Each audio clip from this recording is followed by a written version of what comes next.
Okay, so hi everyone, and welcome to Meta. And today I have the opportunity to actually have one of the power couples in total quality management. It's not every day that you actually get hold of these two. And I only had to shoot one email to David, and the reply came back, "Awesome, Keshav, let's do this." And I'm so grateful to both of you, David and Sharon, to actually say yes to this live stream. We've been doing a couple of them. I did one with Alpesh Doshi, which actually covered restarting ART units. Again, we discussed the new normal for IVF units with Dean Mobeck, and we're going to discuss TQM because you guys are absolute powerhouses when we consider this topic, and we're hoping to have a great discussion today. So, just to introduce both these amazing people today, David and Sharon basically are the co-founders and co-owners of Ozua Biomedical Inc., which is a Vancouver-based company. They've been running this for almost 20 years. It's been running since 2000, and major activities of under this company are basically consulting, designing ART laboratories, cryobanks, upgrading the labs, etc. Sharon also is the incoming president of Alpha, which is amazing. Sharon, welcome, because this is something which I could never imagine that I'm going to have a live discussion with the next Alpha. And David, again, has been the past president of the Canadian Society, which is absolutely phenomenal. So, welcome, both of you. Today, we are going to discuss total quality management. And we've already been talking about this topic for quite a while now. And I've also briefed you up with this. So, just a short introduction by both of you, and then we can take in questions. One Before you guys start, to all the audience who's watching this live, please post in your questions in the chat bar so that all of us can answer them. To whoever is watching this on watch parties or on other pages, you come to the meta page and you actually put your questions on the chat box in the meta page. So that's pretty much it. David, the floor is all yours. Thank you, Keshav. It's a real pleasure to be here. Yes, we answered your mail quickly because we have many friends in India, and we have not been together for this long in many years in the same place at the same time. I know you can't see it, but it's up there. It's blank. The travel is blank. That's 45 years plus. So this is a good opportunity to catch up with people because we can't do it in person. Yeah. Catch with old friends, meet new friends. Yeah. That's awesome. Excuse me, this is allergy, not COVID, so don't panic. It's been the same for our family as well, because all of us travel so much, mom, dad, me, and Niharika, and now for the last 3 months we've been stuck together at home. So it's a new experience that all of us are actually getting accustomed to as well. It is. Well, back in February we saw the three of you in Cairo, the UAS meeting. Yeah, we were in Cairo. So the question that you've posed was how do we get into this in the first place? It really goes back to 1991 when I joined Sydney IVF, and results in Australia in those days were not very good nationwide. And Rob Jansen, who's our medical director, wanted to start doing PGD, and I just laughed and said, you can't do PGD in embryos with an 8% implantation rate. So we set about a task to improve things, and we just simply analyzed all the systems, decided what was working, what wasn't working, looked at all the results and what we could look at through our systems, then started designing solutions. And that's where the Mink incubator came out of that, the tube warmer came out of that. Wow. The development of the controlled environment workstations, they were already using things like that, but they evolved a lot from that project and later. And the original Cook medium was developed by us at Sydney IVF based on my original STF culture medium from Calgary. So we were doing this stuff. We didn't know it was called TQM. And then a few years later, Rob Jansen says, we're going to do this thing called TQM. We want to go for accreditation as a private hospital status. So we need to do accreditation. So he organized this big symposium in-house, of course, on the day when I was overseas.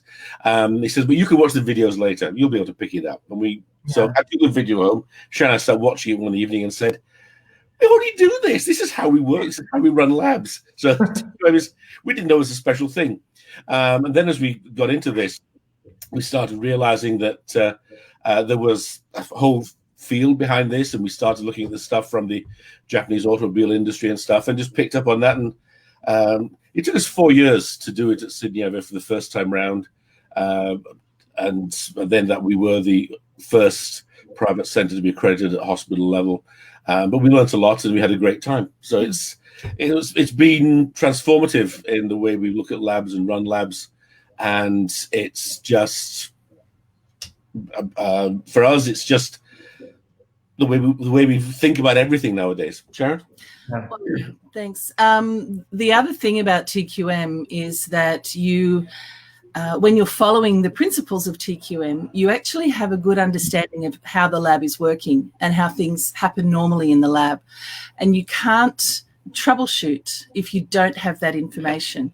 One of the biggest problems that we have with troubleshooting when people ask us to troubleshoot is there's not enough information. People aren't following their indicators. People aren't developing control charts, so they don't know what normal is. And so oftentimes people have a feeling that there's a problem with something that's been happening in the lab or in the clinics. There's a feeling, but people don't actually have the numbers to back up that feeling so that they can approach it in a scientific way. So when you're trying to do a root cause analysis, you have to have all that kind of information. So we call that troubleshooting in the dark, and it's difficult. Documentation is not very exciting. Unfortunately, when you need to have an answer to a problem, or you need to investigate a problem, you need to have that information. And so that's all part of TQM as well, because what you're doing with total quality management is basically recording everything that's happening. And that's good for two ways. One is you can do troubleshooting. So you do a root cause analysis. If you have a problem, you can investigate it. You can see where things are going wrong or things have gone wrong. But we prefer to do FMEA. So we want to, instead of finding out what went wrong after it went wrong, we want to find out what could go wrong before it goes wrong. For my case, I say it's just like being a mother, because mothers always see everything that could possibly go wrong for their children. So it's the same kind of approach. But the other great thing about having this TQM approach is that not only can you find out where things have gone wrong, when things start to go right and things go very well and you get very good results, you can actually still investigate to see why that happened, and then trying to apply that further. So it's not just a negative thing, it can still be quite a positive approach as well. So and that's a fantastic point that you've put forward, because like most of us in India actually work in multiple laboratories. Now, if there's something which is working well in one laboratory, you can actually track what you did in that laboratory and try and implement it in your other centers so that you get consistent results. And thank you for that fantastic tip there. Yes, David. So when we're helping people set up new centers, there are many ways of doing IVF. We've got a set of protocols that we've evolved and refined over the years, from probably dozens of FMEAs over the years, and help people upgrade, but certainly set up a new center. Every lab that we've helped start from the beginning, who's listened to us and done as we recommended, has started in their first quarter with pregnancy rates, obviously betas at that stage, but of over 50% per transfer. Okay. So it's absolutely possible to do that from scratch. We've done that on a lot of occasions on several continents now. So it gives you confidence in the way things work. You understand what's happening, and you're controlling everything. And it's just simply making things work the same in different places. Sydney IVF, I had 7 labs I was responsible for around Southeast Asia, not just in Australia, and they all got exactly the same results. Awesome.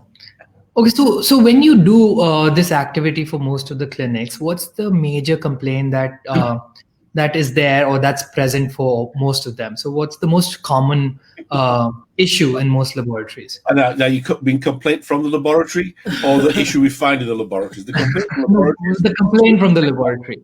We go on what you find later on. But it's right. But at most places, the lab can't control pregnancy rate, but it contributes greatly to it.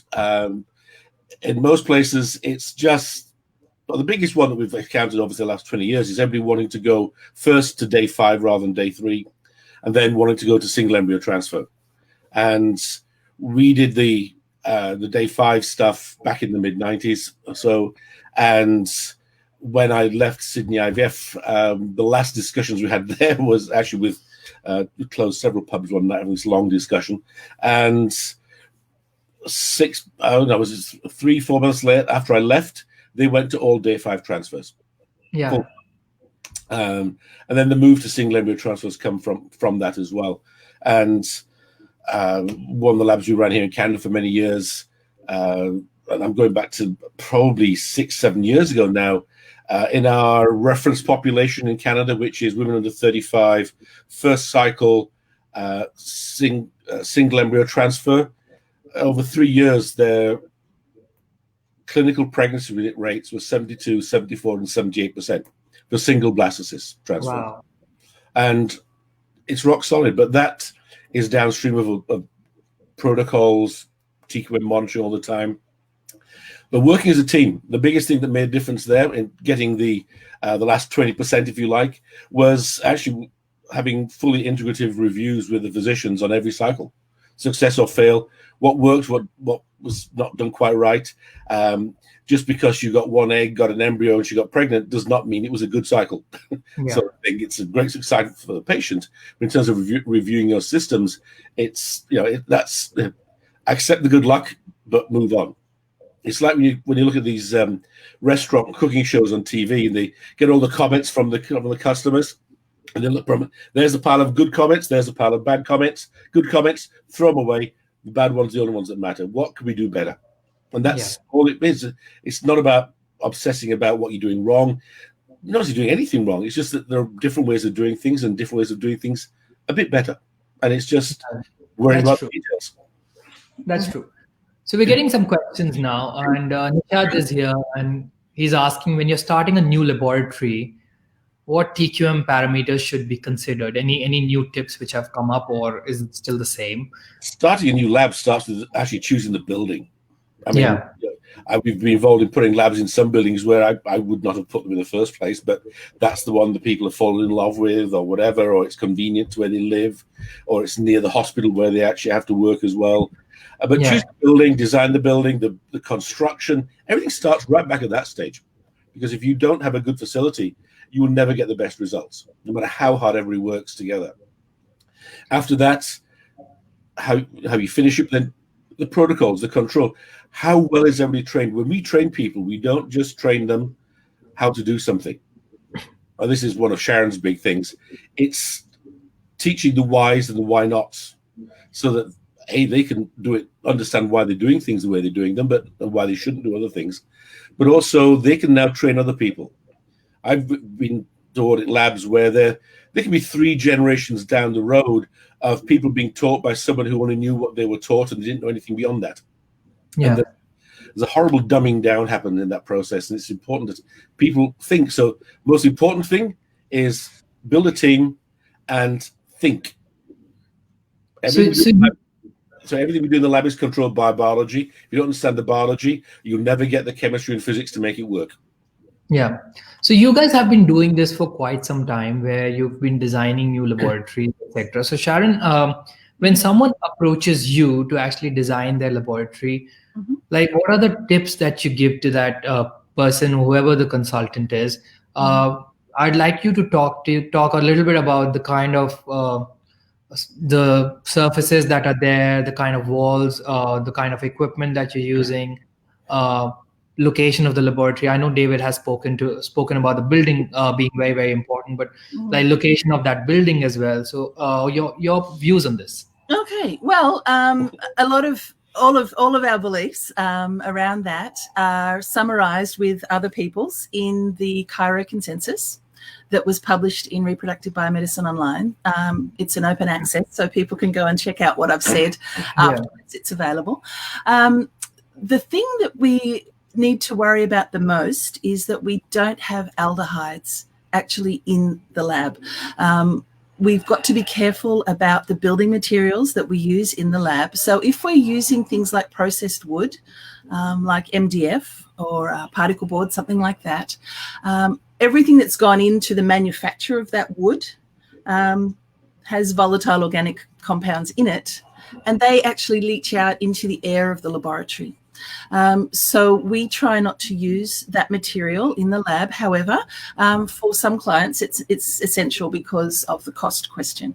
So in that case, what we need to do is seal every surface of that manufactured wood product so that there's nothing showing. Even the backs of drawers, everything, it all has to be painted with several layers of non-VOC releasing paint. With regard to the walls, same sort of thing. You can actually get like clean room wall type material, but that's very expensive. If you're going to put up particle board walls, that's fine. Plasterboard, like gyprock. That's fine, but again, you need to use paints that have low VOCs. When we're thinking about the lab, though, I think the biggest thing that we look at is the HVAC system, so heating, ventilation, and air conditioning. What we need to do is be very careful that any air that's coming into the lab doesn't contain volatile organic compounds, because when you're in a big city and there's a lot of smog, it's in the air. They're in the air, and there's formaldehydes in the air, and they come into the lab. So what we need to do is polish that air before it comes into the lab, and then have the air recycling as much as possible so that it can keep being polished to reduce the amount of VOCs. I keep talking about them, but they're insidious. They're everywhere, and once they're in the system and they've dissolved in the culture medium, then you can't get rid of them. And you can't stop them getting in the lab at all, because people exude them as well. I know, and computer screens, everything in the lab. We've got to be quite careful. So it's like everything in TQM. What we're doing is controlling the risk. We're managing a risk as much as we can. And the way that we do that is by trying to take away as many problems as we can, so that we're only left with the things that we can't control. So for someone who's not taken these precautions, like they've not focused on kind of walls they have, or they've not focused on mainly the air quality in the laboratory, what's the first parameter that'll actually go down for them in their laboratories when we're talking about KPIs? Okay, well, the problem with aldehydes is that they affect the membranes of cells. Downstream. So when you think about fertilization and you think about embryogenesis, it's all about membranes fusing. So you have, for the sperm, you have the acrosome reaction, so you have to have the membranes fuse. When the egg and the sperm get together, the egg and sperm membranes have to fuse. If you're doing ICSI, that's fine. You can leave that part aside, but the embryo still has its membranes fusing as it goes through embryogenesis. So that's the biggest problem. Basically, you'll see a collapse of, you just won't see things great. You might see a few decent looking embryos, or maybe one from a lot of patients, but you won't see a lot of great embryos from lots of patients with only a few patients having problems. So if the couple have a fertility problem that affects embryogenesis, which is not unusual, they're infertile, you'll see for that patient or for that couple, there'll be a problem, but there won't be this across the board low level of fertilization, low level of good cleavage, lots of embryos with fragments, that sort of thing. So that would be one way, I think, of testing, of noticing. Anything else, David? What about like biochemical pregnancies and miscarriages or something like that? Aldehydes are so pernicious, they will probably affect things before you get to an implantation in the first place. We can talk later if you wish, but one of the problems where you see a lot of early pregnancy losses and pregnancies that just don't continue, that relates, I believe, quite often to post-mature oocytes, but we can come back to that later. We can. But I see you've got a question up right now about laminar airflow ventilation. Okay, that could save you a lot of money. Don't do laminar airflow ventilation. It's far too expensive. One of the things that we did in the Cairo consents was pull away from ISO standards. if you're trying to do a high-level ISO standard, it is almost impossible to do in an IVF laboratory because you've got a big space. You can do laminar airflow theaters, but they're very expensive, as you know, and they're small spaces relatively. Yeah. To do a high-level laminar airflow ISO standard room, you end up with, to get the highest levels, you can have up to 100% of the ceiling area being HEPA filters and air changes of 40, 50, 60 an hour. That gives you a lovely clean room for making computer chips or doing hip transplants or open heart surgery, but it's not useful for what we do because, yes, the clean air is nice, but the particles are not the thing that hurt the embryos. It's VOCs, particularly aldehydes, but all sorts of VOCs. Some VOCs don't have an effect, but trying to do molecular analysis of what's there and what's not is not very useful. Just get rid of them all. But when you're thinking about a laminar flow or ISO standards, you're running a large volume, therefore very high velocity, by definition, room temperature air around the place, and it cools things. And the biggest, most critical step is at egg retrieval. The nurse hand Mark 1 tube warmer does not work. Does not work. Never keeps things above 35 degrees. So other tube warmers, every step is then affected by cooling of oocytes. So that's really critical. So what we did with the Caracons is put things together as to what you need to achieve as a reasonable standard. But the overpressure is more important. Airflow needs to be there to create that overpressure, but don't make it too high.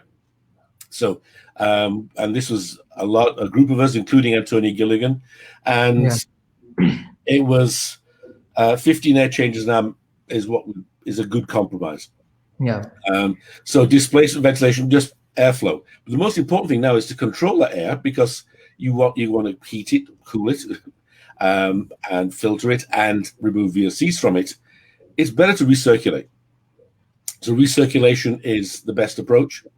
And if you're going to use big charcoal and permanganate filter beds to remove things in a single pass, which you would for 100% fresh, it's very expensive. The fans need to be much bigger. It's more expensive to run those, but it's also more expensive to clean and temperature control that large volume of air. So with recirculation, and it says maximum 20% fresh, and that incoming fresh air is itself pre-treated before it goes into the system as well to take out the birds and the insects and everything down to VOCs.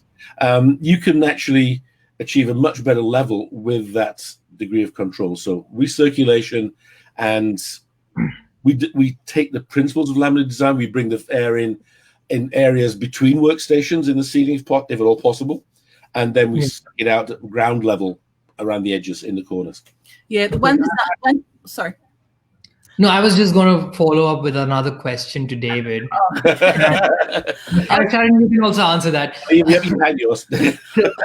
So when we're talking about recirculation, now a lot of IVF units are actually located inside big hospitals. And are we thinking about a separate, dedicated air handling unit? Absolutely. That's something that we have to emphasize upon. Your ART procedure suite. So that's not just the lab or the embryology lab. It's your clinical embryology lab where you're preparing specimens, and your procedure rooms, transfer rooms. Transfer rooms we could talk about as a separate issue, but certainly retrieval rooms, they need to be a discrete area which is overpressured with a cascade of pressure. So the embryology lab is the highest, so the airflow is always away from embryology, so you don't have air from other places coming into that space. And it's not that hard to do. There's a lot of tips and pointers in the Cara consensus on things like making sure the holes in the wall are plugged up. That includes the power sockets and that sort of stuff. So it's by far the easiest approach, and it means you have to just define a box and seal it. You can't do overpressure without sealing it anyway. So we've got question about issues with recirculated viruses. They were recirculated viruses, but here's another advantage of using the photocatalytic systems. They actually destroy the viruses. They kill bacteria, kill fungal spores. So there's your benefit right up front. If you're using hospital AHUs, for example, they'll recirculate things. Whereas that's a Legionnaire's disease, for example. Or the original SARS outbreak, they were fogging airports with with things like Expel. But the photocatalytic systems are actually beneficial because they will deactivate viruses as well. You can't really kill them alive in the first place. There's a lot of talk on these. There's a lot of talk of these viruses actually settling in on the HEPA filters and like staying there for 3 to 4 days. Do you guys agree with that? Do you have any solutions for that? I don't know. We haven't tested it. We're not filters right now and then installing new ones. It is. I guess it's possible that they might. If they're sitting on the HEPA filters, then they're not in people's lungs. So I would say it wouldn't be that much of a problem. But if you've got photocatalysis, then you are more likely to deactivate those viruses anyway. And again, so if you're deactivating the virus and you're testing for it by PCR, you will still find remains of its nucleic acid content, whether it's a DNA or RNA virus, but you can still detect that, but it will be fragmented or not working. Yeah, I mean it's so difficult with COVID with SARS-CoV-2 to know where it is and where it's going to stick every day. I mean, I'm trying to keep up to date, but every day there's more information that's different. It's crazy. Like today also there were a few papers which were shared about, like, from a Chinese group. They were checking the semen samples, and there was a lot of debate on that paper as well, because the paper is actually labeled is COVID virus present in recovering men, in semen samples of recovering men. And there was so much debate on it today. So the evidence is changing every day, and that's pretty much true. So Sharon, coming back to the topic here, so we're going to talk a little bit about new labs first. I know there are a lot of questions on COVID which are also happening, which I'm going to take in later. But when we're thinking of a new lab and we're putting it new equipment, there is this process of burning in the laboratory, which a lot of people talk about. And a process where we wait for a certain amount of time. So your views on that, how long should that be? And how should we actually see whether the VOC levels are controlled, and when to begin the cases in a new laboratory? Okay. Well, there's a few different approaches to that. I think in the Cairo consensus, Antonia Gilligan and Jacques Cohen recommend, it was 3 weeks? 3 weeks. And they say to have the lab warm, so turn up the temperature. So if you're in a warm place, don't use the air conditioning. Let everything be warm for 3 weeks, because if there are spare VOCs sitting in the equipment, that will drive them out because they're volatile. So they'll come out faster when it's warmer. From our experience, though, we haven't really had to do a lot of lab burning in because we've taken this approach in the development. So from experience, I can't guarantee the future, but from experience, I'm just thinking of a lab that we did here in Vancouver. We did the design the way we said. So we were very careful with all of the building materials, with all of the HVAC system, and we had one of these photocatalytic VOC removers in the air. We didn't do a burn off at all. I wanted to, but the doctors were very keen to get started. So we brought the equipment in. All the equipment was cleaned. So we tried to get rid of, any mineral oil or anything that was on the equipment. So you have to be very careful to clean all that. So we cleaned all that up. Put it in the lab, and the doctors said, right, we're starting. And I said, oh, well, we need a few weeks. And they said, no, we've started simulating. Okay. So we're doing retrieval next week. And I said, okay. And I know we were going to do day 5, but we're going to do day 3, right? Because I'm quite concerned. And they said, no, you've convinced us. We need to have day 5. Well, so we had like 5 patients or 3 patients or something going through that week. And the very first one got pregnant, and so did the next couple. So we didn't need a burn-in because we had been able to work through those factors as the lab was getting built. So it depends. If you've come into a new place that someone else has just built, then you want to do that burn-in where you let everything run and be warm for about 3 weeks. So David, I have a question for you. 1 second. That's a fantastic point that Sharon put forward. But now, in an existing laboratory, if someone is buying new equipment, like I decide I want to buy a new benchtop incubator, what are the precautions that I should be taking for that piece of equipment? Should I be introducing it into the laboratory immediately, or should it be outside the laboratory for some time and then I should shift it into the laboratory? You mentioned cleaning of these equipments vigorously. So, David, this is a question for you. Okay, so I'll start by an example. Last year, I commissioned a huge laboratory, and we did a baseline VOC testing after the HVAC system was commissioned, and VOCs were actually undetectable. And that was with a recalibrated meter that was going to pick up anything above 3 parts per billion. Then all the equipment was moved in, and the VOCs, of course, went up. And the most smelly thing in the place was the big box incubators, not for embryo culture, but for dish equilibration. And those take a lot of time to clean. So if you've got a space where you can plug those in outside the lab and have them burn off there, even running at 40 degrees, for example, that is a good thing to do, because they're the biggest source of smell in your new equipment. Because they usually have all sorts of plastic stuff stored inside them when they arrive as well. So they're pretty bad. Benchtop incubators, I can only talk about the classic benchtop, I'm calling it classic already. The small ones, not what I call the flatbeds, like the 185s, 210s, but there's the Minks and the BT37s. Those don't really take much time off gas at all, because the bit that comes in contact with the embryos is 2 plates of dumb metal. Yes. Anodized aluminium. It doesn't need to burn off. You can clean them very quickly. Electronics will always release something. So even if you want to run it for a period outside the lab, that's good, but it's not that necessary if you have VOC removal inside the system. Big box incubators will swamp that. Little bench tops are much easier. The other one is computers. If you're bringing in tower-type computers, you're bringing a big source of VOC. Don't put printers in the lab. There's vast amounts of fine particulates come out of printers.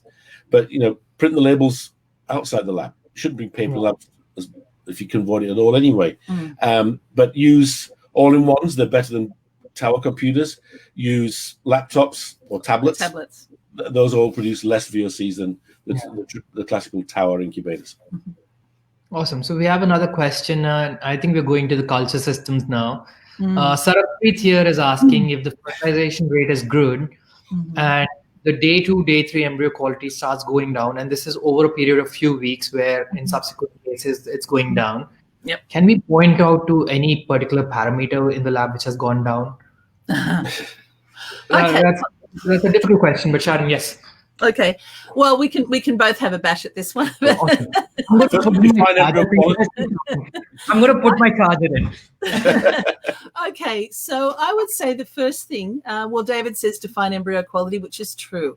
So is it that you're seeing more fragmentation? Is it that you're seeing the embryos dividing more slowly or failing to divide anymore? All of these are important questions.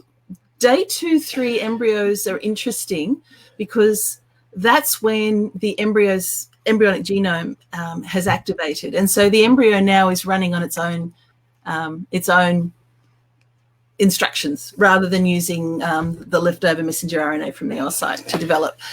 So if day 2, 3 embryo quality is going down over a period of a few weeks, then it could be a number of things. We, again, in our troubleshooting experience, we had a client whose embryo quality did go down. They found that the IVF fertilized oocytes did fertilize and they did cleave.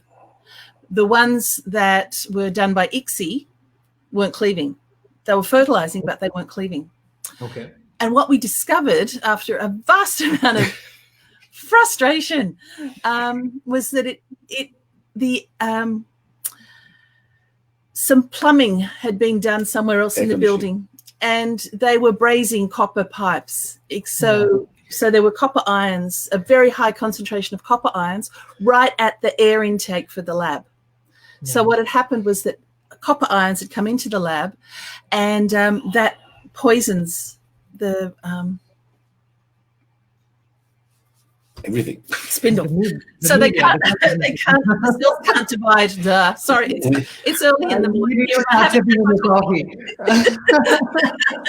I said I had to have my coffee. So they just stopped dividing. The spindles got poison and they stopped dividing. So that was a very nasty one. For this one, if the embryo quality is going down, I would have a few things to look at. One would be make sure that the temperature of the incubators is consistent. The next thing to look at would be a question about pH of the culture medium.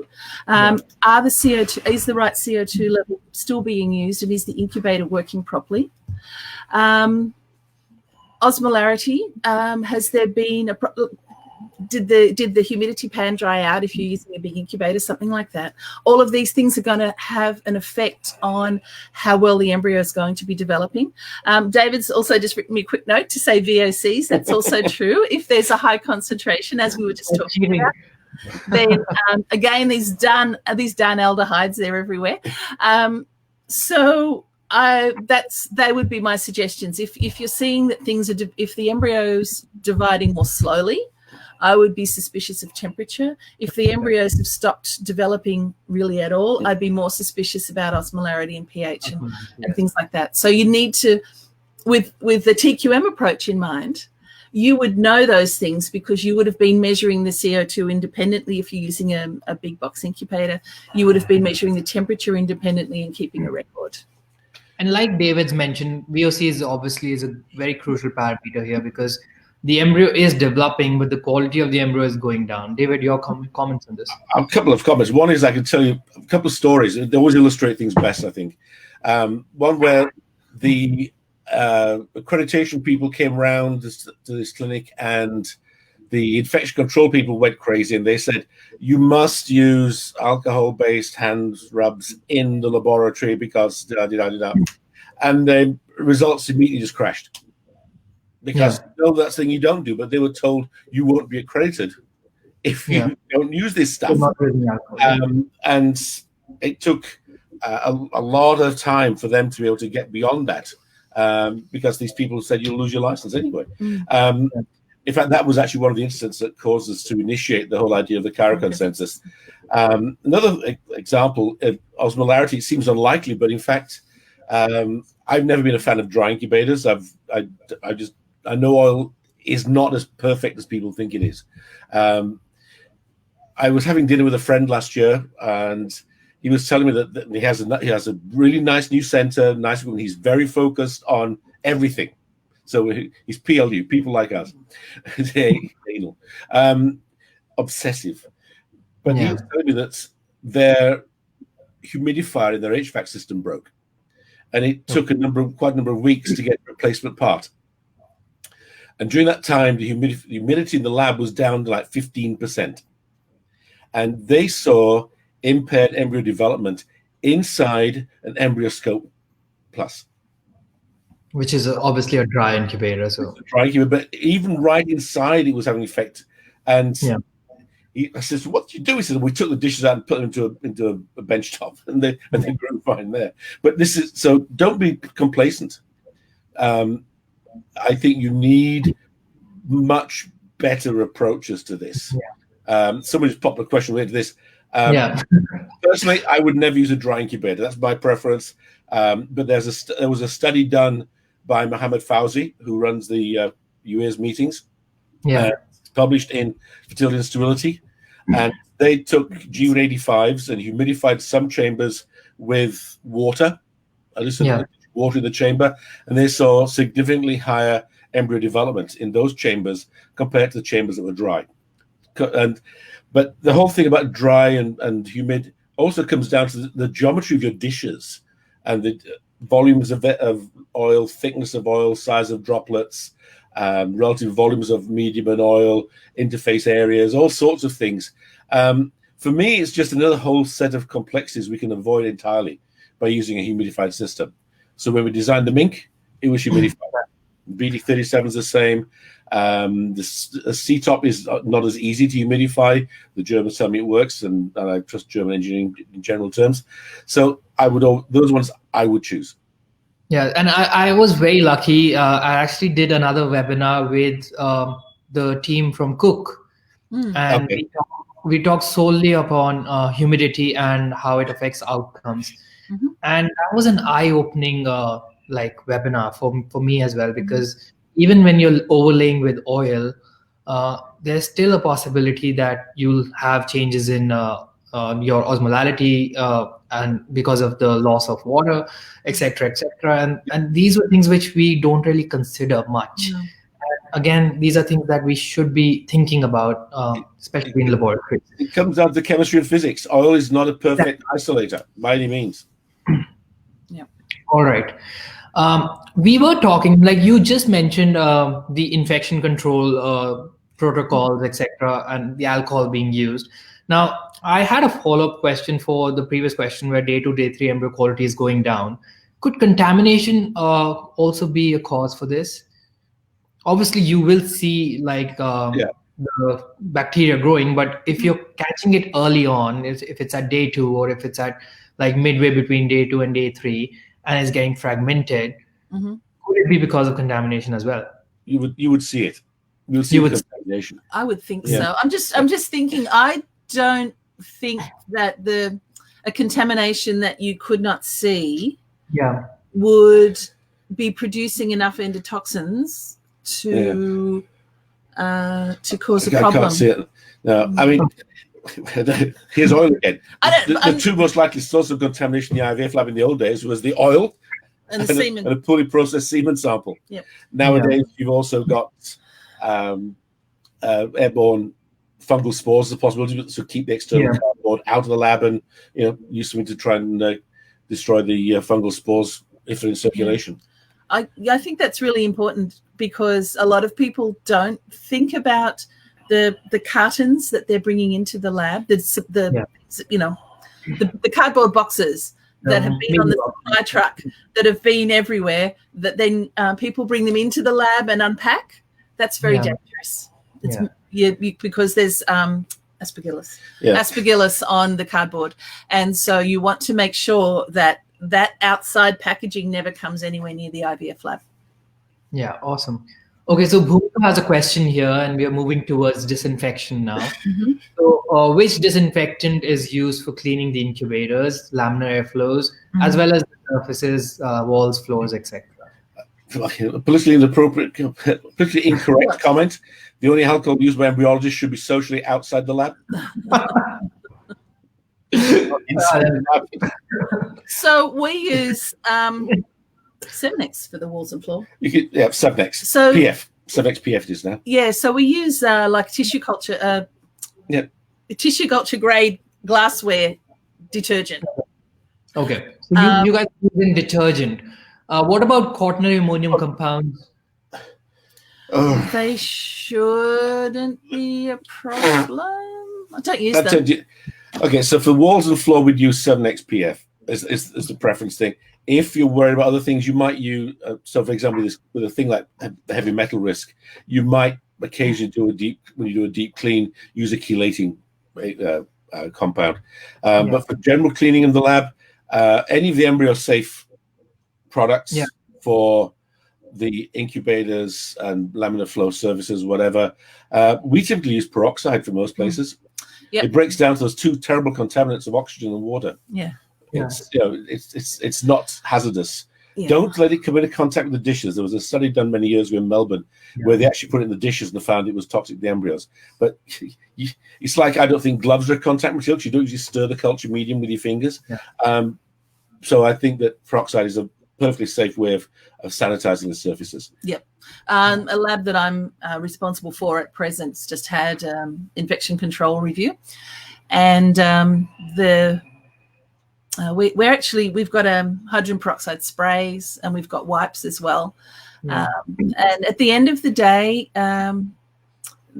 when there's no embryos, nothing's out and around, then we'll get down and give everything a really good clean. But we just don't want to use alcohol in the lab. When I first walked into the place, there was this strong smell of alcohol everywhere, and everything was beautiful and sanitized, but it wasn't doing a good job for the gametes. So that was a problem. So just a follow-up. Now we're going to talk a little bit about COVID. peroxide is one of the disinfectants which is on the list of CDC, where you can use it actively against SARS-CoV-2.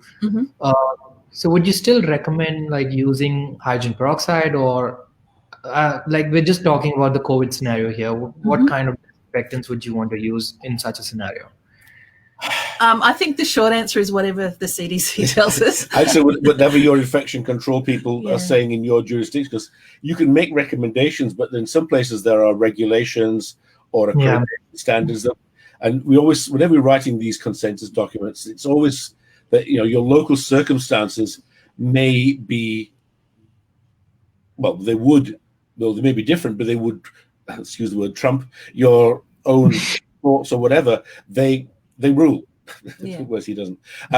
It's just simply that you have to respect what the locals say. So for COVID, I would say always look at what your local people will tell you. But I'm going to tell you a comment I just got this morning, preparing a webinar for an ESHRA group. The comment from Kelly is, if you're worrying about this COVID, the possible virus in semen, which has been reported, some of the reports, but they're all small anecdotal reports, remember that the biggest risk of COVID contamination is your co-workers. Yeah, that's true. That's true. Okay, Sharon, follow-up question for you, I think. Oh, no, I'm trying to... What's the percentage of hydrogen peroxide I could recommend? It's a question where you measure your peroxide in percentages of volume, because 6%. Okay. Well, minimum 3, but ideally 6, but wear gloves. Yeah. Awesome. Okay, so we're moving on to air quality. Sanjay here has a question. If it's a smaller laboratory, if it's a small room, can you use those small household air purifiers which have photocatalytic oxidation units in removing VOCs? We did. Well, I did. It was 19 years ago. Back when I was the lab director at Genesis here in Vancouver, we did a renovation, but there wasn't the opportunity to put in a dedicated HVAC system. So we had these small household air purifiers with the photocatalytic oxidation inside the lab, and they worked really well. We did settle plates, and we also did the VOC checks and everything, and those worked quite well. They were the Sun. Well, it was a SunPure SP20, but in fact, Sharon was telling the story to Fred Zander afterwards, and Fred Zander went to the company and made those, and he then got the rights to those products to the IVF industry, and that became the Ziphair 100. Oh, okay. Which is now the Hamilton Thorne Zander 100. So the ones in this question from Sanjay, I'm not sure which ones they were, but so I can just say that in the past, yes, we have used them and they were quite effective. I suppose the way you would test that is to get a VOC monitor or measure, or get someone to come and do it for you before and after to see whether that's worked. But I couldn't say it always worked. Okay, so should we be worried about the size of the laboratory when we are actually putting in these household units? Yeah, depending on the size of the unit and the amount of airflow determines the cubic volume that it can process at one time. And when you're looking at buying one of these, and I actually bought one for my mother in Australia last year with the bushfires. It tells you what volume of room it can work with. So you need to check the specifications. The thing to remember is that these may clean the air. They will never create overpressure. Yeah. So you will still have things leaking into the room. So they will. They're a stopgap, but you need to do more. Yes. So you need to have positive pressure in the laboratory as well. Ideally. Yes. An astonishing thing that we were told at the CARA meeting is that some of these VOC molecules are able to migrate up pressure streams, that they have such high energy they can actually work their way against a pressure differential. So that's why the pressure differentials that we've been recommending for many years were increased as a result of the stuff from Antonia Gilligan in that consensus meeting. So that's the concern. Sanjay is busy. Yeah. But again, don't forget, like when we're talking about the TQM approach, what we're doing is managing the risk as well as we can. So we can never say 100% this, we've removed all VOCs, or 100% we've done something. What we're trying to do is reduce the risks of a problem and increase the likelihood of success. That's what we're balancing all the time. Awesome. So I think we're going to be a little quick from now. I think we have about 10 to 15 minutes left.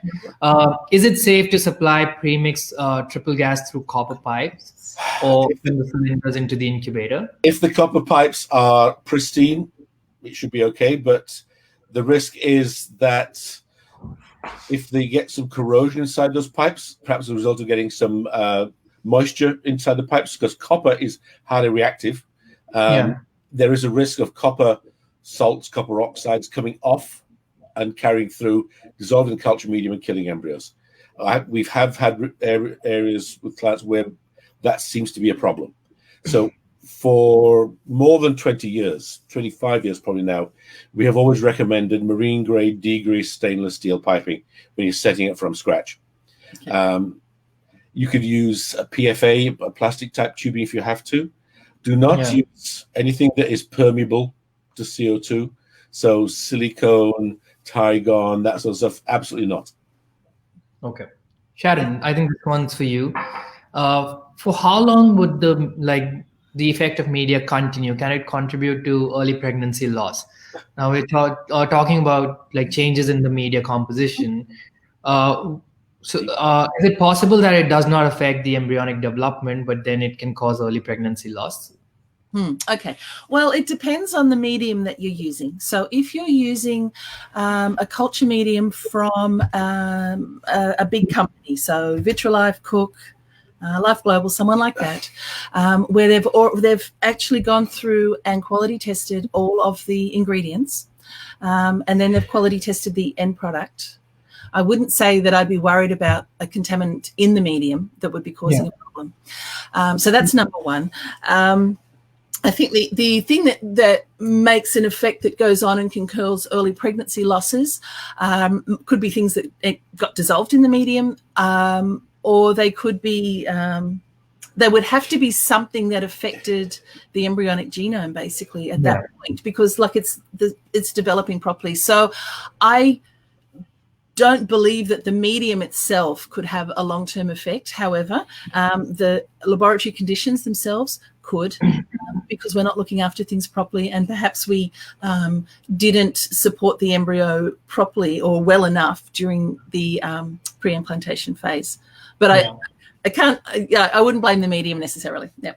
Again, if you're messing up with the media, if the pH is changing, if the osmolarity is changing, we are looking at more serious effects on embryonic development and not basically pregnancy loss. Yeah, and they can carry right through to the infant. Yeah. So it's not the medium itself; it's the way we control things. Awesome. So Mom's here, like I told you. I did it. Yeah. So she's asking, how do you actually do an infection control review? Well, we had that done by the hospital. There are experts who will come and review your protocols. They'll come and they'll it's a proper inspection. It's not like a nice review. So they'll come through and they'll be looking at your SOPs. They'll be looking at the way you do things, and they'll be looking at the way that you clean. And if there's any areas that they can investigate or that they can identify that could be a shortcoming in the way that you're doing your cleaning or in the way that you're managing biohazards, that sort of thing. So when it was done for this lab that I was just talking about, it came from the main hospital, from the infection control unit. So I don't know how you would actually set one up to start with, but if I had to set one up, in terms of trying to prove that things were working and I was doing the best I could in the lab, can't go past settle plates. So you've got your agar plates and you lay them around the place and see how much coliform, that sort of thing that you can get. So again, as I said earlier, infection control is very much a regulatory thing, and it depends on your local regulations and your licensing authorities and stuff. So when we do TQM audits, we will include those aspects related to infection control that are general practice, we would never dream of trying to give anybody a certificate saying your infection control is perfect. We would always defer to a local authority in that respect because they're the ones who regulate it. But when we do a new lab, settle plates are always part of the recommended initial testing before you start, and they should be a regular thing for ongoing revalidation of your HVAC system. So it's again the biggest source of the contaminants beyond the ones we mentioned is the staff and their behavior patterns. Yep. And that's much more a human resources type issue. Yeah. Okay, so again, back to disinfectants. Is OOSafe or EmbryoSafe the best or the safest disinfectant which is available, or can we use other things? I've heard a little bit about steam cleaners as well. So I have a simple answer to Shaunak Khandwala. I would never say anything was the safest because that requires a lot of data, a lot of analysis, and making those sort of statements is dangerous, courageous. It's a good product. When wiping down surfaces, it often leaves a smear behind it because of the nature of the cleaning agent in it. So you may well wipe down after that as well with something else like peroxide. It's a good product. Many labs use it, and it's very effective. But the first part of anything like that for cleaning a standardized lab is just how you work, how you behave in the lab, and the other stuff is a follow-on. Yeah, but also it's a great product. So people are actually going to crop that part out, and they're going to use it. Anyway, send the check. Okay, so how frequently to assess VOCs and how to actually do it? Should we buy a VOC meter or should we get it outsourced? If you're outsourcing, you can very rapidly pay for your own VOC meter. You do need to do an annual revalidation of your HVAC anyway, which has to be done by an independent third party. So they have to come in once you and do it. But for 1 year to the next, you need to know a bit more about what's happening in your lab during that period. So we always recommend that people buy at least one VOC meter. And the one we've been recommending for many years is the PPB Ray 3000, now the 3000 Plus. It measures in the parts per billion range. The ones measuring parts per million are not that useful because we're concerned at getting the levels below 100 parts per billion. And that means with less than 0.1 on a parts per million meter is not that reliable. The other thing is when you do use your own meter, you have to have calibration gases to validate it. The zero calibration gas that you buy that comes from the manufacturer is not zero. Their specifications are less than 50. So we would pass it through a very high efficiency hydrocarbon trap. So VOC filters. The one we use is actually designed for purification of gas chromatography vehicle gas. And with that, we know that it gets it down to less than 3 parts per billion, and that's what we consider to be our zero. So our detection level is 3 parts per billion. So that's what we do. We would recommend measuring that initially when you're validating your lab quite a lot. Then you might go back to perhaps once a week, just to know what's going on. Or if you get any suspicions, get it out and measure it again. Okay, awesome.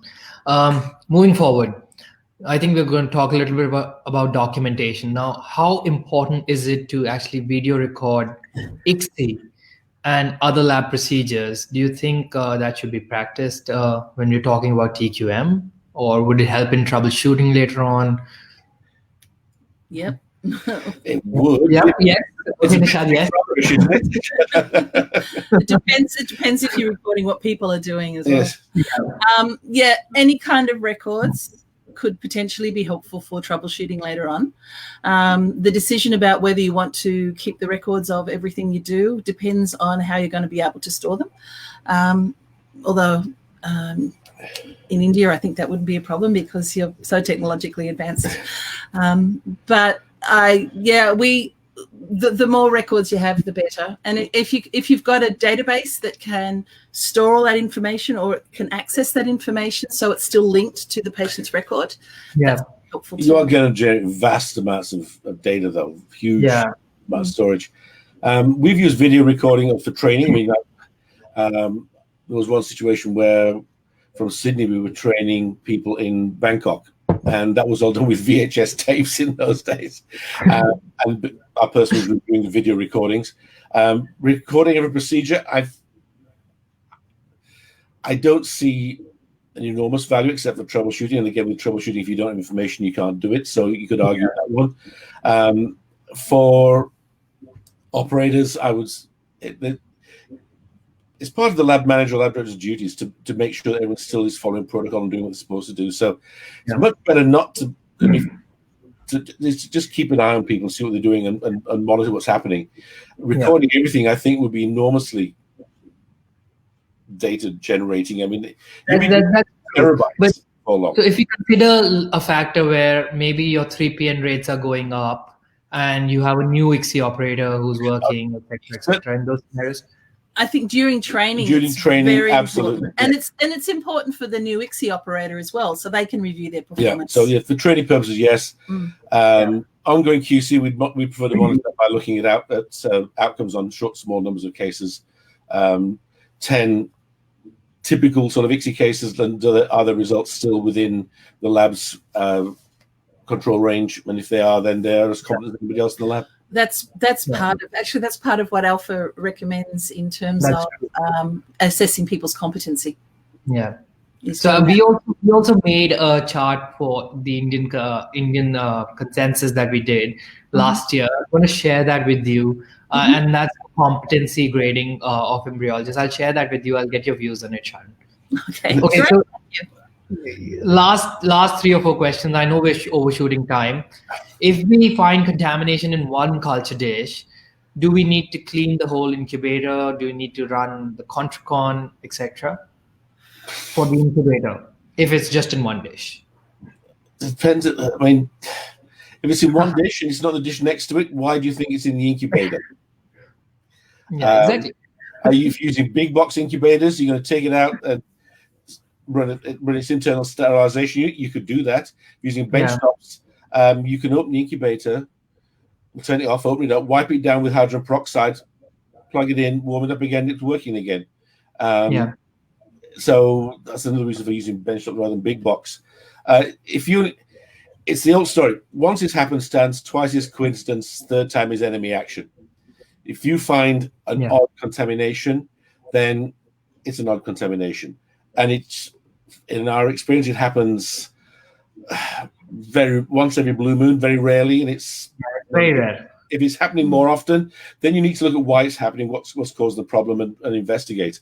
One of the product companies was closed down their entire production line for months because their quality control team had said, if we have contamination in one of the vials of culture medium we produced, and our root cause analysis can't find out where that contamination came from, then we must revalidate the entire production line, which sounds great, but it's completely dumb. Because if you've got one vial out of the tens of thousands you're producing in a production run, when sterility as a definition is a 10 to the minus 6 event, then 1 in a million vials can be contaminated by random chance. So you're going to get that happening every few months, every few years anyway. And one vial, you're never going to find what an RCA is going to find you the answer. So that's just going to kill your business. So you've got to decide, is this an issue? Is this some random thing? You certainly try and find out where the contamination came from. And it usually comes back to a semen sample with an infection. And oil is very rare. Not taking sterile precautions or something like that. That's the 2 most common causes. Okay, so going off topic a bit, this is for RIF. Now, we can talk generally as well. How many good quality embryos are needed for a patient to actually undergo a blastocyst transfer? We were talking about clinics moving to all blastocyst transfers as well. So how many good quality embryos on day 3? Well, to be facetious, 1. Some places, like it was 2 zygotes, wasn't it? I think Sydney IVF was 2 zygotes. 2003, a good prognosis patient was a woman under 40 with 2 zygotes. That was a good prognosis for doing blastocyst transfer. It depends. It depends on. So that's where the TQM comes in. It depends on what your overall success rate is in getting embryos from day 3 through to day 5. So if you have a good quality embryo on day 3, and what do I mean by a good quality embryo? So, it's at the 8-cell stage when you expect it to be. You don't have fragmentation. You don't have multinucleation. So that's pretty simple. And a good blastocyst. Then the chances are that it'll go through. And if you know that your conversion rate from a good day 3 embryo to a blastocyst is usually around 80%, you can make that decision, but you have to keep that information so that you know what you can expect. Again, it will be different between patient to patient, but overall, we can only make our decisions based on what the general result, our general expectations are. But if that's why it's very important to actually have KPIs in the laboratory, actually monitor your plasticity rate, etc. Is the RIF due to the blastocyst quality or due to something else in the woman? If it's something else in the woman, something immunological, then an infinite number of blastocysts might be required. Would require a clinical analysis of the case for that one, but it's going to depend. Some people have the blastocyst implantation rate of 25%. I'd be embarrassed. It depends on what you're getting as to how many you might need. If you've got 25% implantation rate, you want at least 4, if not 6, to have a good chance of a pregnancy. But if you've got an implantation rate of 60-70% per blastocyst, 2. I'd say 2 or 3 to be confident. Awesome. Okay, last 2 questions, guys. So this is for another new laboratory. Now, before we begin the lab, can we fog with hydrogen peroxide? You can. We've done that on some labs, particularly big ones built in places that are hot and humid. So India would be a good candidate for that. Bioquell type treatments. Yes, your problem is that should be done before the equipment goes into the lab if possible, because the peroxide vapor will potentially damage your equipment. So you should bioquell before you move the equipment in. So finish it off, clean, deep clean. Then put in your equipment. Bioquell if you want to do it, then move the equipment in. And the equipment should ideally be cleaned outside the lab before it comes into the lab. And if it's smelly, better still to off-gas it outside. Or if you're not starting cases soon, get it in and leave everything open, and just ventilate thoroughly. Yeah. Last question. This is from Vijay. So Vijay sir is asking, are all contaminations bad? They've seen grade 1 blastocysts from mild contaminated medias giving pregnancies. Is grade 1 top grade or is grade 4 top grade? Top grade. So they've seen top grade blastocysts. Okay. It depends what the organism is. It depends what the contamination is and if it's producing endotoxins or not. So it's up to the physician to decide how to deal with it. If you're going to rinse your blastocyst through more antibiotic containing medium, a more broad spectrum antibiotic containing medium, perhaps to make sure you kill off any contaminations or infections, and then that becomes an individual decision, but must be taken in conjunction with the managing physician. Not something the lab can do on their own unless they have a policy that covers it. Any difference between bacterial contamination and fungal in this scenario? Fungal produces more endotoxins, is my understanding, but both are not good. No. Okay, that's pretty much it. I know we didn't touch upon COVID. Do you have like 2 minutes to spare on? Happy to talk. Sharon might need a cup of coffee, but I'm fine.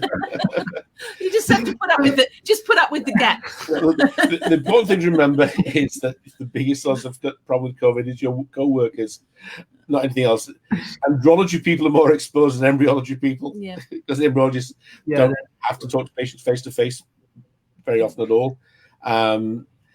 And there's a couple of points to say. I'm actually preparing this thing for Escher, and I got some great comments back from Kelly Tillerman just this morning, and Sharon hasn't even seen the email yet. But things like, if you don't go overboard cleaning microscopes, because you run risk of damaging the lenses, not just the lenses, but the mountains of the lenses, the thing that glues them in.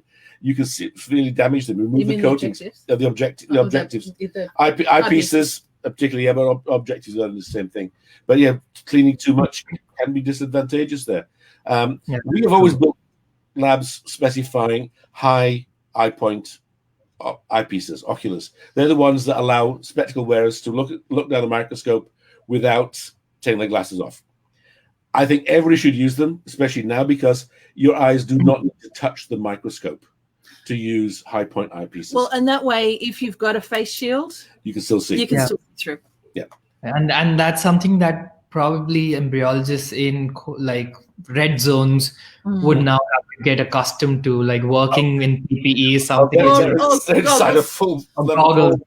Yeah, or goggles. That's going to be something. Or where you can use video. Yeah. But using video is very difficult if you're doing things that involve manipulation, because a video camera removes your depth perception. So the stereo zoom microscope is designed that way to give you depth perception, and you can't, if you use video with it, you will lose that depth perception. So you've got to be careful what you're doing with that. Yeah. Okay, all right, guys. Thank you so much. I know it's a little early for you, and 9 o'clock Saturday morning now. We woke you up early on a Saturday morning. We spoiled your weekend.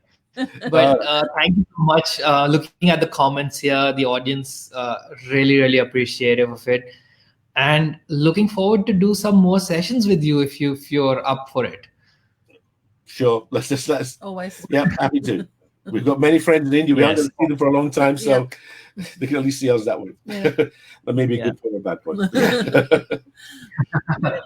So thank you so much once again, and thank you for being with us. Thank you to everyone who attended. Really, really appreciate your questions and your comments, and hope to see you all soon. We have a lot more sessions planned for all of you throughout of June as well as July. So looking forward to all the sessions and looking forward to all of you being there as well. Thank you once again, and good night from India. Good morning from Canada. Right. Good morning to everybody from Vancouver. Awesome. Thanks, David and Sharon, for joining. Thank you. Yeah, thank you. Bye-bye. Bye. Awesome. Bye-bye.